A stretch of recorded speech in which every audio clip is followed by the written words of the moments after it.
So here's the update on my fasting. I gave a brief uh, overview of what I've been going through, and here's some of the data that I had spoken of that I said I would uh, discuss some. This is the fasting program I followed. I started here on Sunday with a uh, 9-hour eating window and shrunk that, as you can see, each day by just an hour. Uh, so an 8-hour window from 2 to 10, and then ended up at the end of the week at a 4-hour. The window shrunk to 4, so you're eating at 6 o'clock, and really it reduces you to about one meal a day by the end of the week, and to get you ready for this 24-hour water fast. The water fast was difficult. I think I added some notes here about how difficult that was. I said, time this right. If you hit 30 hours during sleep time, you will be miserable at night, be miserable during the day for 3 to 5 hours. So it did need to be timed better. And then after that 24-hour period of no food, then I refed for a couple days. And then to time that better, I started the fast at 8 p.m. at night. I might have even pushed that forward to 6 p.m.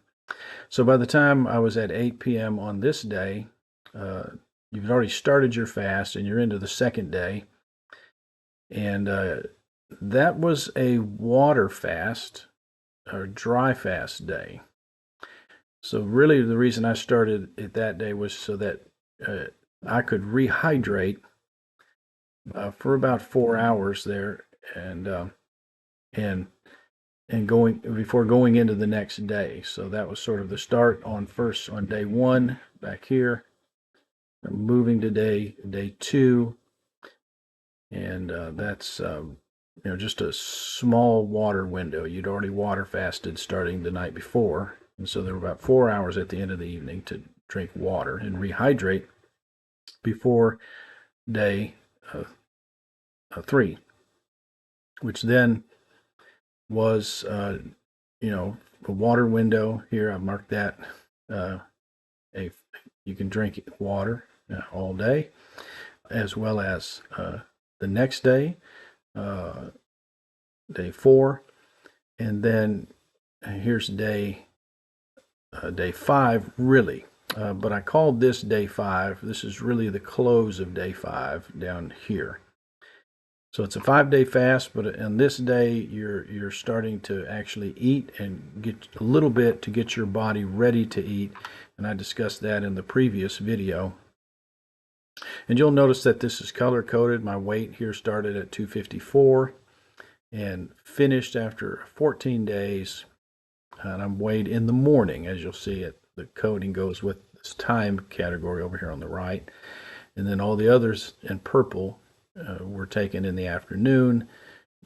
If there was to be a meal in the afternoon, it was before eating, and if there wasn't, it was just really sometime in the late afternoon, 4 or 5 o'clock kind of time.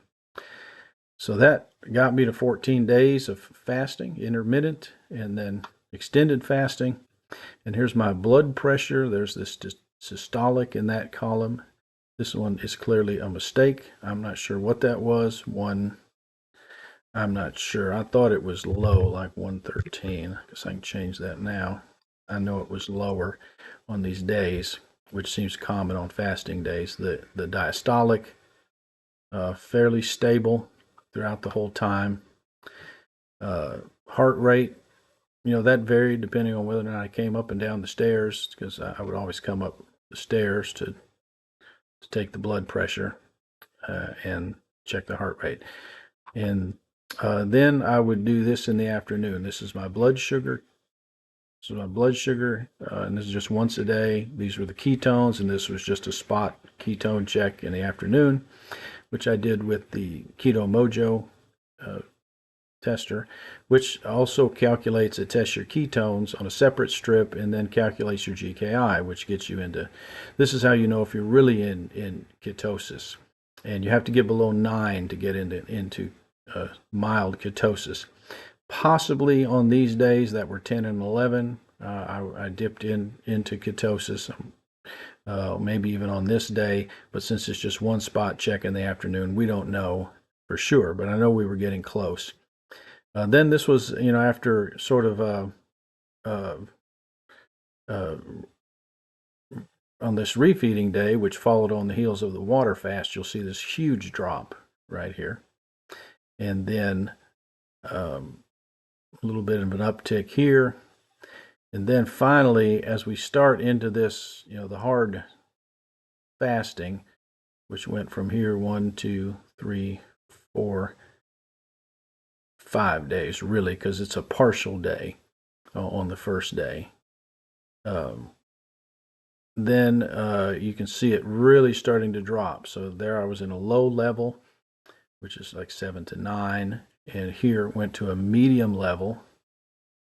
And then on the day of dry fasting was at 2.9, which is the highest level as you go down. So 1 to 3 is the highest level, and 7 to 9 is the lowest level. So it's really a high level of GKI ketosis. 1.8 on the ketones. Blood sugar was just stable. I've always been told your blood sugar will be out of whack when you're fasting. I've never seen that really. The lowest one was this 86, and I think that's there's enough tolerance in that for me to do this. So anyway, that's the whole deal. And here's the weight loss. Still down 17.4 pounds. Feels great having lost all that visceral fat, and feels great to be lighter on my feet. And though some of this is difficult, you in the middle of these extended fasts, you really, when the ketones really start coursing through your body, let's say on this day on line 12, and then the next day, extreme mental clarity, high energy. This day, although it was a dry fast, that probably tempered it a little bit, but still had good energy. Maybe a little groggy on the water fast days. You get a little bit groggy. I think I got some notes here about timing these days right. I'm not sure. Again, timing it right. And then I wrote this note: late day 4 was easier than day 3. Day 3 was easier than day 2. It really was a matter of, do I want to continue this now, and when do I want to stop? It was not a matter of, at this point, am I able to continue this? It was a question of what is the best thing to do at this point. And I think the best thing by my research at this point was to refeed and then kind of rebuild my body.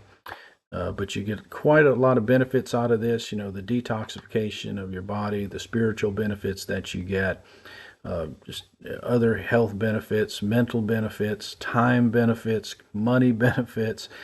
Saved a whole lot of money on food. I had a whole lot of extra time, a whole lot of extra capacity mentally to do some things at a faster rate, while I also had extra time. And although there was some maybe grogginess or weakness from some time to time, maybe a little fatigue, I think the gains overall were huge in terms of time and efficiency in doing some things.